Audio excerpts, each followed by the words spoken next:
Laurie, the 25-26 season is upon us. Summer's been one of change at the club, which is where we'll start. Following Danny Wilson's departure for Wales, Jason Gilmore now leads the coaching group, and Toby Booth has returned as forwards consultant. Can you shed any light on that process and the decision-making process behind the new look coaching group?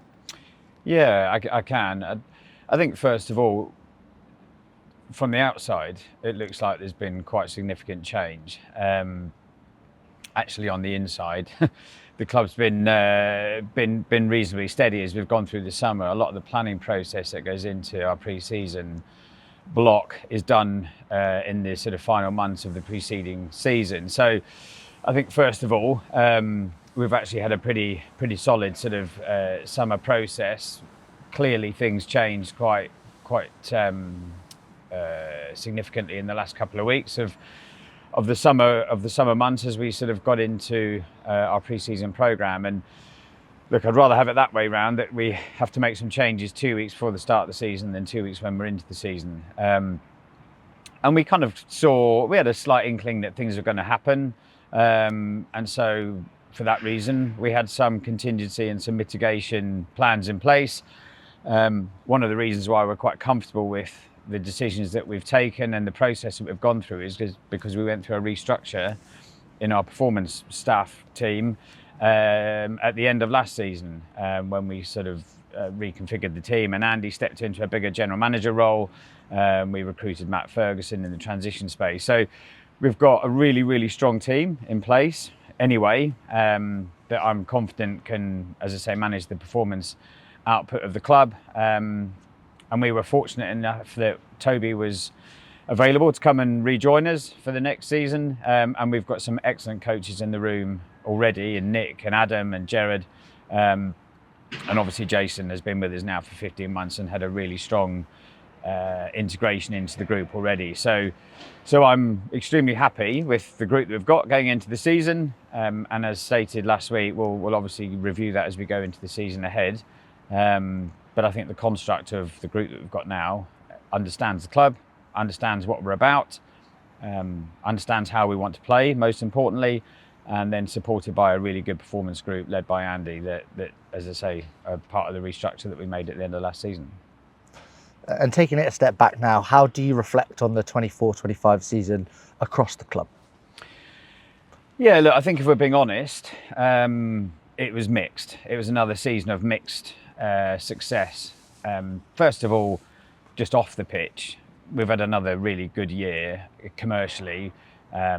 We've brought more partners into the club. We've renewed existing partners, no bigger than DHL, our principal partner. They're now going beyond the sort of 10 years of friendship and partnership with the club as main club principal partner.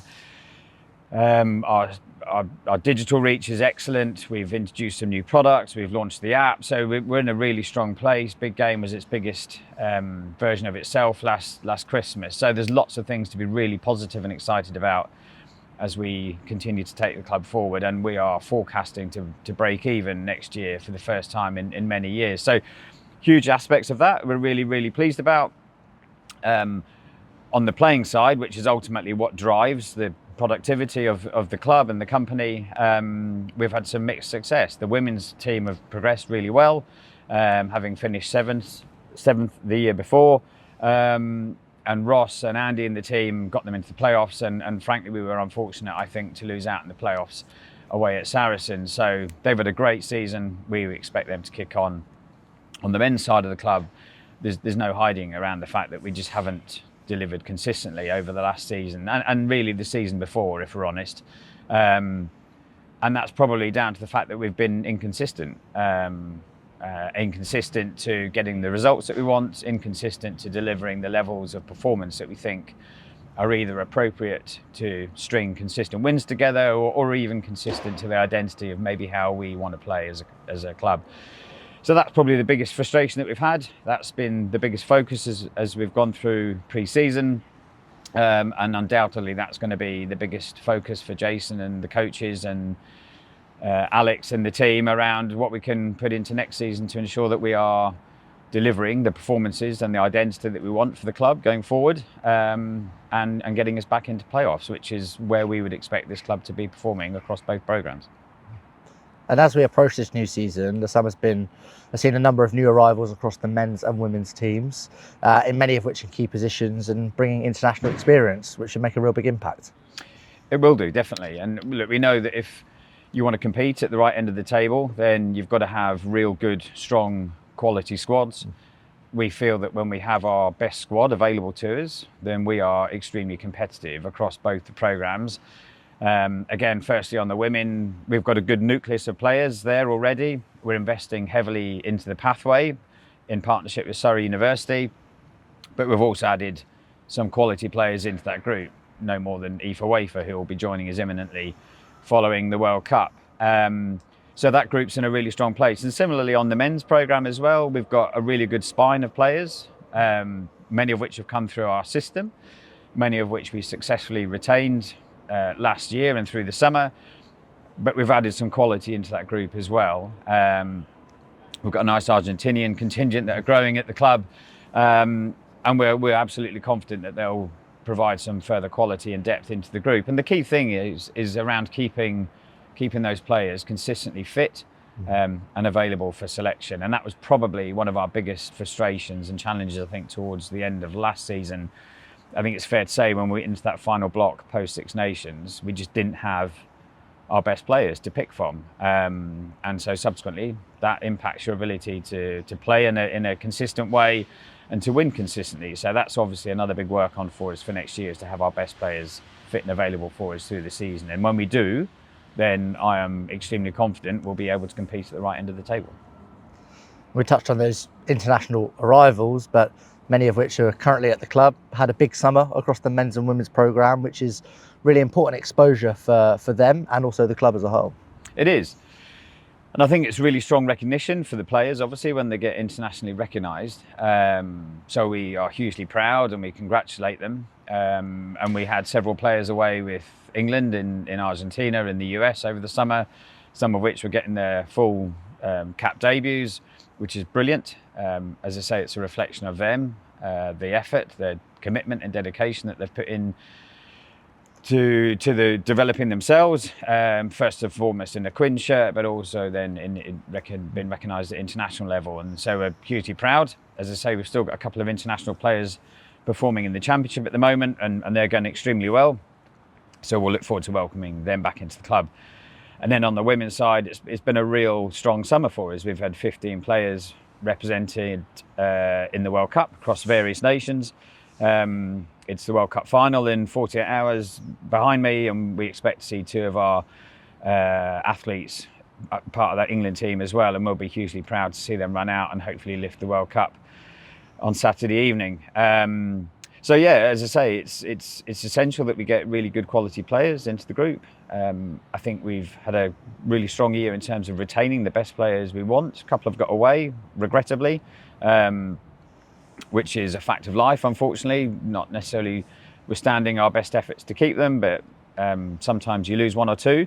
But we've retained a real big nucleus of players that we think will be really positive in helping us take the team forward, and we've added some quality into the group as well.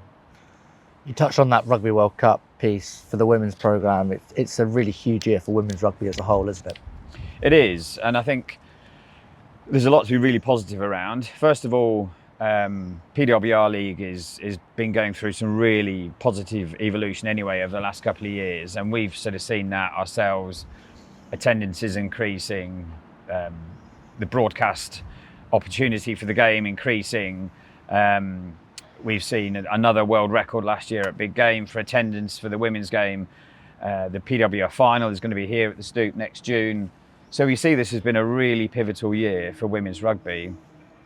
I hope and strongly believe it will kick off really positively on Saturday night with a World Cup win for England, which will be an enormous reflection of the work that's gone in to deliver that for the team. Not least, obviously, some of the athletes that are housed here at Queen's have been part of that programme and that process. So yeah, I think we can hopefully kick on really positively from everything that's gone over the last 6 weeks and really take that into a really positive league campaign over the next sort of 9 months. And ahead of the new season, there's also been vast investment off the field into infrastructure at the club. What area have you focused on in that investment?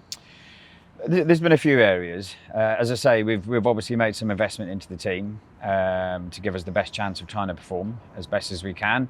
But also here at the Stoop, the pitch behind me is in absolute fantastic condition, and huge credit to the grounds team here. We know that wasn't performing at its best last year. And if we're equally expecting the team to perform and play in a certain way, we need to have them playing on a surface that is indicative of giving them that best opportunity. So the pitch here now is in great condition. We are investing equally in the facilities down in Guildford where we train.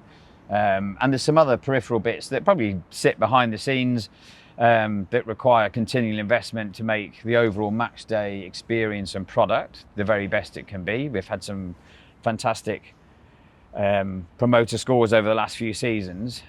So regardless of how the team perform, the matchday experience has been great, and we want to continue to make sure that we deliver that. So elsewhere around the club, things like some of our hospitality offerings, the huddle that we've launched in the last couple of days, which will be in the DHL stand for the season, is really innovative, and it gives fans the opportunity to have insight and access to matchday analysis and game plan understanding that we've never delivered before. So again, assuming that we can deliver what we need to do on the field, which is first and foremost the most important thing, we can then have another really good matchday experience that will sit around it.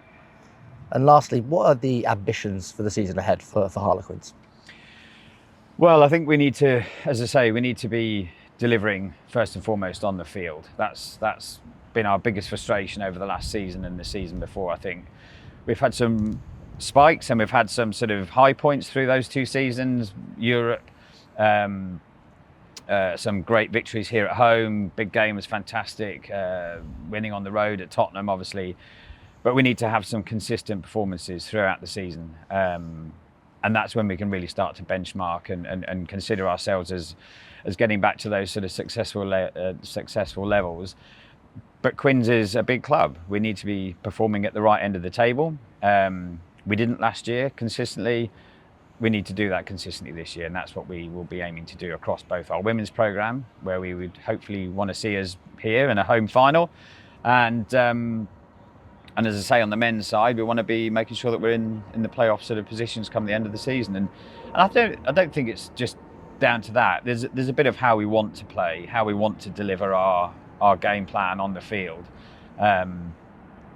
We've made some changes in the coaching room over the summer. We've got some really good quality coaches in that room that understand what we are about as a club. We've got some good leadership now with Jason.